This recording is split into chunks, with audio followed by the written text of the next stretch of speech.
안녕하십니까. 양촌 힐링센터의 김종종 원장입니다. 한국교회에 살 길이 없을까? 한국교회가 다시 회복할 수 있는 길은 없을까? 이런 주제를 가지고 말씀드립니다. 저는 최근에요, 한국교회가 왜 이 모양 이 꼴이 되었을까? 이 지경까지 되었을까라는 걸 생각하면서 굉장히 비참하고요, 참담한 심정으로 지내고 있습니다. 정부기관에서요, 예배를 드리지 마라, 대면 예배 드리지 말라, 온라인 영상 예배 드리라 그러면 그렇게 순종합니다. 각종 모임 가지지 마라, 또 가져라. 한국교회가 언제부터 이렇게 되었습니까? 심각한 문제 아닙니까? 그리스도인들이요, 하나님께 드릴 수 있는 최상의 것은요, 예배입니다. 하나님께서는 우리의 예배를 받으시기 위해서, 영광 받으시기 위해서, 우리의 성도들, 택한 백성들이 드리는 예배와 찬양과 경배를 받으시기 위해서 우리를 창조하시고 선택하시고요, 구원해 주셨는데, 우리는 정부의 기관의 명령에 따라서 예배를 드릴 수도 있고 못 드릴 수도 있고, 비대면 예배를 드리고 대면 예배를 드릴 수 있다는 것은 참으로 비참하고 참담합니다. 여러분 어떻게 생각하십니까? 지금은 기독교 혐오 시대가 되었답니다. 어떤 영업접에요, 기독교인은 당분간 안 받습니다. 주인백. 기독교인은 당분간 안 받습니다. 왜 이 모양이 꼴까? 이 지경까지 되었을까요?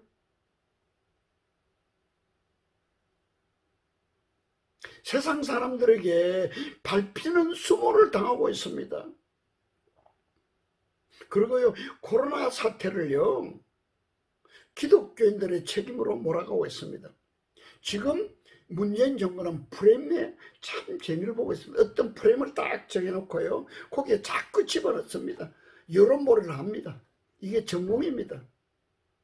악한 영들의 수단입니다. 그 인기가 떨어지고요, 지지율이 떨어질까요? 그냥 기독교 쪽으로, 교회로 몰아붙이니까요, 또 쑥 지지율이 올라가지 않습니까? 재미를 톡톡히 보고 있죠. 악한 방법을 쓰고 있습니다. 심은 대로 거두는 법칙을 분명히 알아야 됩니다. 악을 심으면 악을 거둡니다. 문정권은, 그 초종자들은요, 하나님과 맞싸우고 있습니다. 하나님을 대적하고 있습니다. 인류 역사가 생겨나고 난 이후에 하나님을 대적하고요, 하나님과 맞붙어 싸운 정권이 계속 유지된 것을 보았습니까? 절대 그렇지 않습니다. 다 망했습니다. 비참한 결말을 받습니다. 심은 대로 거두는 법칙에 따라서 그렇게 되게 되어 있습니다. 살아계신 하나님과 대적해서 이길 생각을 합니다. 장기 집권하려고 합니다. 자기네 지불은 도무지 수사 못하게 만듭니다. 이런 정권이 있었습니까? 민심은 벌써 이반됐습니다. 민심이 떠나면요, 어떤 특별한 법을 만들어 봤자 아무것도 아닙니다. 자기를 보호하기 위해서 특별한 이 법을 만들어 통과시켜놔서 법을 만들어 봤자요, 그런 거 10개, 100개 만들어도요, 민심이 떠나면요, 망하게 되어 있습니다. 이것을 알아야 되는데, 아직까지도 문정권의 핵심들은 모르고 있는 것 같아요. 그러나 우리가 문정권만, 지금 정권만 탓할 것이 아니고, 우리 기독교인들의 올바른 자세는요, 왜 이 나라 이 민족이 이렇게 되었고, 교회가 이렇게 힘을 못 쓰고 욕만 얻어먹고 하나님의 영광을 가로막게 했을까에 대해서 우리는 항상 깊게 생각하고 반성하고, 또 회개할 것은 회개해야 될 것입니다. 회복해야 됩니다. 순수한 신앙을 회복해야 됩니다. 말씀을 회복해야 됩니다. 말씀을 많이 읽어야 됩니다. 근데 대부분 그리스도인들은요, 주일날 가서 예배 드릴 때 들은 성경 읽는 거 외에는 거의 안 읽습니다. 읽어도 띄엄띄엄 가끔 읽습니다. 성경 말씀 많이 읽어야 되는데 성경 말씀에서 떠났기 때문에 하나님께서 우리를 떠나신 것입니다. 한국교회가 또 나가서요 세속화되었습니다. 세상에 푹 빠져 살도록 만들어버렸습니다. 한 10년, 20년, 3, 40년 전에 비하면 우리나라가 너무너무 잘 삽니다. 잘 사는 게 가장 심각한 문제라 생각합니다. 하나님 없이도요 멋있게 재미있게 풍성하게 신나게 살아갈 수 있습니다. 그렇게 믿고 있어요. 하나님 찾을 필요가 없어요. 천당이 이 세상보다 더 좋을까, 아마 그런 생각들을 무의식 속에 다 가지고 있는 것 같아요. 여기가 좋사오니 오래도록 살고 싶어서 세상 것과 세상에 있는 것들에 세상과 세상에 있는 것들을 계속 추구하고 살아가고 있습니다. 그리고요 목회자들이요 평신도의 그 깊은 상처와 아픔을 도무지 모릅니다. 양태들의 아픔과 고통을 모른다는 것입니다. 그런 말씀을 제대로 가르쳐 주지 않고 있습니다. 다른 여러 말씀에서 찾아볼 수 있겠습니다만은 예레미야 8장 11절에 보면 이렇게 되어 있습니다. 그들이 내 딸 내 백성의 상처를 심상이는 적당히 대강대강 만져주고 평강하다 평강하다 그렇게 위로하고 있대요. 내 딸 내 백성이 그 상처가 아주 심각한데 적당히 고쳐주고요 평강하다 평강하다 돌아가 잘 살아 그렇게 말하고 있다는 것입니다. 저는 성경을 읽다가 다른 역본 다른 여러 가지 역본을 참고하는 것이 얼마나 큰 은혜가 되는지 모르겠습니다. 여러분도 그렇게 됐으면 좋겠어요. 아마 꿀송이보다 더 달아요. 세상에 있는 거 얻는 것보다 더 좋아요. 예레미야 8장 11절에 다른 역본 중에서 유진 피터슨 목사님이 번역한 메시지 성경 꼭 사보시면 좋겠어요. 이렇게 되어 있습니다. 사랑하는 딸 내 백성이 망가졌다. 아주 결단났다.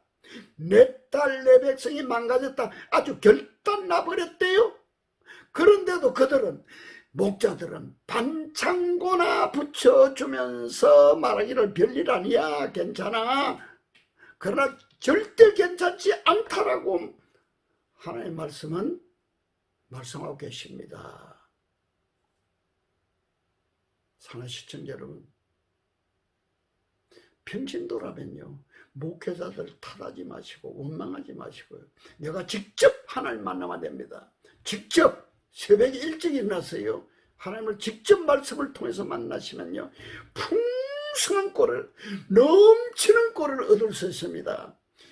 골로새서 2장 2절에는 하나님의 비밀인 그리스도 하나님의 비밀인 그리스도 하나님의 비밀인 그리스도 그 안에는 골로새 2장 3절에는 지혜와 지식의 모든 보화가 감춰져 있다 그랬습니다. 하나님의 비밀인 그리스도 예수 그리스도 안에는 이 세상에 있는 모든 지혜와 지식의 비밀들이 다 감춰져 있다. 어디에 감춰놨을까요? 땅속에 감춰놨을까요? 지하 동굴에 아니면 큰 빌딩에 금고에 감춰놨을까요? 아닙니다. 하나님 말씀에 감춰놨다는 겁니다. 보물을 캐시기 바랍니다. 새벽에 일찍 일어나 보물을 캐시기 바랍니다. 한국교회가 살려면요 마지막입니다. 회개해야 됩니다. 회개해야 됩니다. 특별히 개인의 제도, 개인적인 제도 회개해야 되겠지만은 범교단적으로 지은 죄를 회개하지 않으면 하나님께서 회복시켜 주시지 않는다고 저는 믿습니다. 그거 제가 뭘까요? 2013년 WCC 세계 종교협의회, 기독교협의회 부산총회가 2013년도에 열렸습니다. 거기서 했던 일들이 뭘까요? 구판이 벌어졌습니다. 하나님께서 가장 싫어하는 죄, 극악한 죄, 가장 심각한 게 구판을 벌려서 구판은 다른 신에게 잡신에게 신도 아닌 더러운 우상에게 드리는 죄입니다. 진혼죄, 초혼죄. 초혼제, 진혼제, 어떤 초혼제를 지냈을까요? 창세기 나오는 아브라함의 적 하갈이요. 하갈이 죽어서요, 이 혼이 영이 하늘에 떠나다니고 있다는 거. 그 하갈의 영을 초대했습니다. 인간의 영도 초대했습니다. 세월호에 억울하게 죽었던 사람들의 영들도 초대했습니다.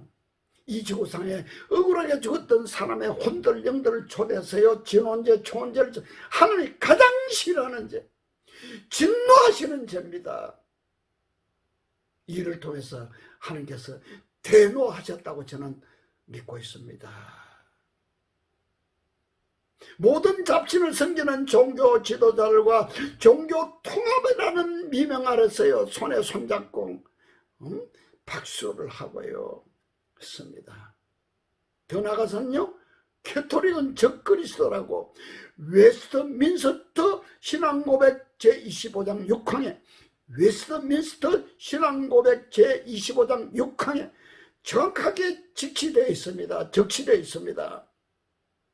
캐톨릭의 교황은 적그리스도라고 해요. 적그리스도가 손을 잡았습니다. 그리고 WCC의 총회를 주관했던 사람들 중에요, 유년신학교 옛날에 이화여대 신학과 교수였던 정형연 교수는요, 하나님의 말씀을, 성경 말씀을, 하나님의 말씀을 믿지 않습니다. 요한복음 14장 6절에 내가 곧 길이요 진리요 생명이니 나로 말미암지 않고는 아버지께로 올 자가 없다라고 한 말을요, 예수님이 실수로 미스테이크 했다는 거예요. 미스테이크를 했다는 거예요. 이런 사람이 초혼제, 진혼제, 구판을 벌리도록 했는데 그 큰 죄악을 짓고 나서가요, 대표만 451명입니다. 평신도까지 다 합치면 8,000명이 참여했는데 대표 교단의 총회장, 부총회장, 서기, 총무, 각 기독교단체 회장, 부회장, 책임자들만 모였는데요, 딱 한 사람 외에는 회개하지 않았습니다. 공개적으로 전제는 공개적으로 회개해야 된다고 저는 믿습니다. 그게 성경에 올립니다. 개인적으로 전제는 개인적으로 찾아가서 용서를 구하고 갚을 갖고 하나님께 용서를 구하면 됩니다. 그러나 공개적으로 교단적으로 전제는요, 분명히 교단적으로 회개해야 됩니다. 451명 중에서 딱 한 분이 회개했어요. 에티오피아 13년 선교하신 목사님이요, 아침 새벽에 기도하는 가운데 하나님의 엄중한 명령이 떨어졌어. 너 회개해라. 깜짝 놀랐습니다. 깊게 기도하니까요, 사진 한 장 보여주셨어요. 그 사진이 뭔가요? 2013년 WCC 부산 총회 때 개회 예배 때 참석하고 있는 자기 사진을 보여주셨습니다. 하나님께서 그 사진 보고자마자 의자에서 땅으로 꼬꾸라 떨어졌습니다. 울고불고 눈물 흘리면서 철저히 회개하고 나서요, 조사해보니까 이 WCC 총회를 통해서 하나님이 얼마나 진노하시고 큰 죄를 지었는 것을 깨닫고요, 공개 재자백을 했습니다. 사랑하는 시청자 여러분, 한국교회가 살리려면요, 개인이 회개해야 됩니다. 교회가 회개해야 됩니다. 범교단적으로 지었던 죄를 회개하면 하나님께서 분명히 회복시켜 주신다고 저는 믿습니다. 이런 축복이 이 나라 교회 안에 일어나서요, 다시 한번 회복의 기회, 부흥의 기회를 주셔서 마지막 세대, 주님 재림 직전의 세대에서요, 영혼 구원을 위해서 힘쓰고 애쓰고요, 세계 복음을 위해서 쓰임받는 한국교회가 되기를 간곡하게 부탁드립니다. 양촌 힐링센터는 치유받을 때마다 이렇게 큰 소리로 선포합니다. 제가 선창하고 따라하게 합니다. 양촌 힐링센터의 존재 목적은 세계 제1의 선교한국이다. 우리의 존재 목적은 세계 제1의 선교한국이다. 그렇게 외칩니다. 이 꿈과 비전이 이루어질 것을 저는 믿습니다. 감사합니다.